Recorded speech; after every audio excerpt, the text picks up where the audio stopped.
Principles Show daily podcast by and for you. Hey everyone, excited to be diving into something really cool today. We're going deep on India's big push for green hydrogen. Yeah, particularly their plan to set up those centers of excellence. They're really interesting. Seems like India's serious about, well, not just using green hydrogen, but really becoming like a global leader in developing the tech. Oh, absolutely. It's a bold move setting up these centers. For sure. And we're basing this deep dive on, well, there was this article from the BRICS joint website. Oh, yeah. It just came out on November 7th, just a few days ago, called Green Hydrogen Innovation with Centers of Excellence, India. It's pretty clear they're not messing around when it comes to green energy. No kidding. $2.37 billion as part of their national green hydrogen mission. Yeah, they launched that last year. Big commitment. Wow. Okay, before we get too much further, for folks who might not be totally up on this, could you break down what green hydrogen is? Sure. We hear hydrogen all the time, but what makes it green? So green hydrogen, it's created using renewable energy. Okay. Okay, mostly through this process called electrolysis. Yeah. Basically, we're splitting water Right. into hydrogen and oxygen. Yeah. But we're using power from like solar, wind. Ah, got it. So you and like other types of hydrogen, like we get gray hydrogen from natural gas. Right. Green hydrogen's made without fossil fuels, so no carbon emissions. Exactly. A clean, sustainable, huge potential for a greener future. That's why India is all over it. Makes a lot of sense. So these centers of excellence, the CoEs, what will they actually be doing? What kind of impact are they hoping for? Well, the article really emphasizes this collaborative aspect. Yep. They want to bring together the best people from industry, universities, and the government all in one place, working on cutting-edge technologies for producing, storing, using green hydrogen. Like, think of them as these massive think tanks just dedicated to green hydrogen innovation. So it's not just research, it's also like sharing that knowledge and making sure there are people who can actually work with all this. Absolutely. Skill development's a huge part of it. Training up a whole new generation of experts in this field. And speaking of innovation, the article talks about this amazing breakthrough in Varanasi. Oh, yeah. Researchers developed a green hydrogen production tech that's powered by quantum mechanics. Hold on, quantum, that's like sci-fi movie stuff. How does that even work? Pretty wild, right? Huh. So this tech, it was developed by a team called Green Keplerit. Okay. They've got this highly advanced photocatalyst, and it's based on quantum mechanics. Basically makes the whole process of producing green hydrogen way more efficient. So if they can make it more efficiently, it'll get cheaper to produce. Yeah. And then it becomes more viable as an alternative to fossil fuels. Exactly. That's the potential here. Huge impact on production costs. Could really speed up adoption across industries. That's incredible. Okay, but zooming out a bit, why is India putting so much effort, billions of dollars, you said, into this? Right. So huge question. Remember, India imports a massive amount of its crude oil. That strains their trade deficit, meaning they spend more on imports than they earn from exports.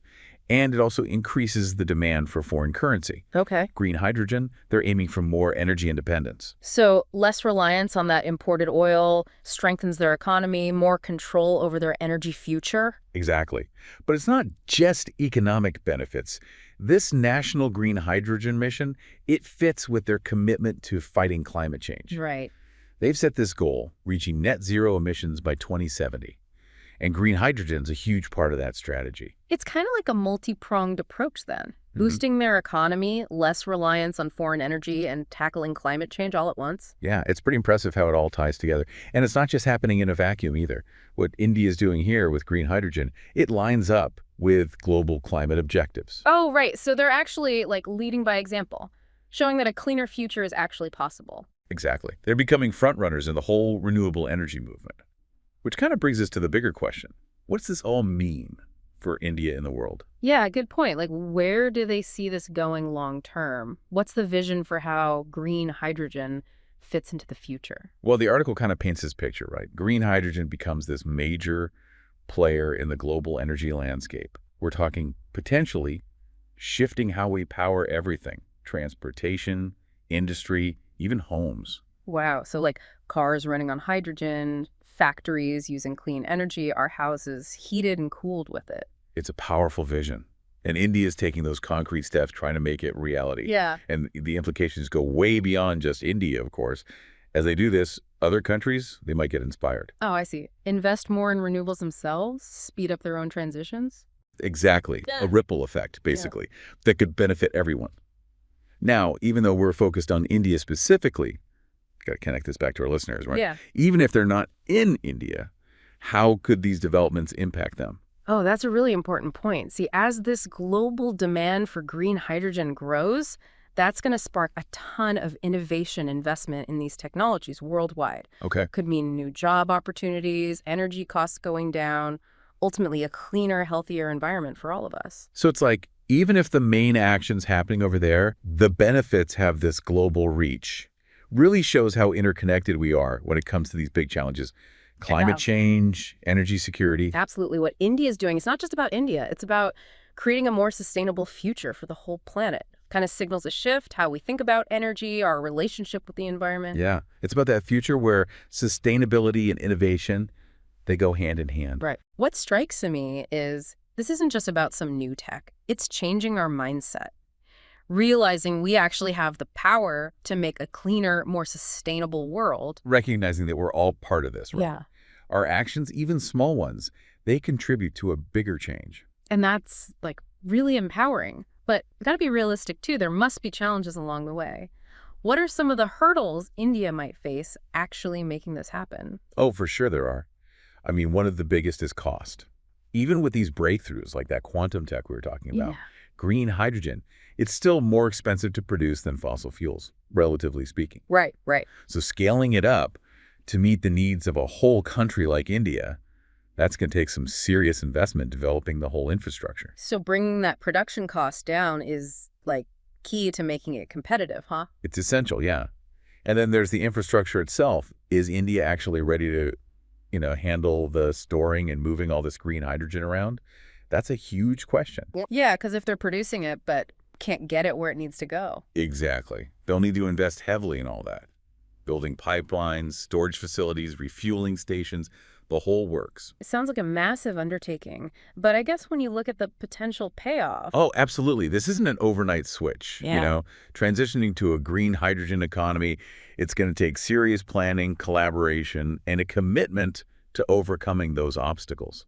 But India, they seem to have the will to do it. It's kind of inspiring, to be honest, seeing a whole nation make such bold moves toward a more sustainable future. I agree. And it's a reminder to all of us that we have a part to play in this too. Right. Even though, governments and industries are leading the charge, what we do individually, our choices, those matter too. Every little bit helps. For sure. Now, we've talked a lot about green hydrogen specifically, but it's really just one part of this bigger picture, creating that sustainable future. It's a step, a big one, towards a world running on clean, renewable energy. Which brings us to a final thought for our listeners.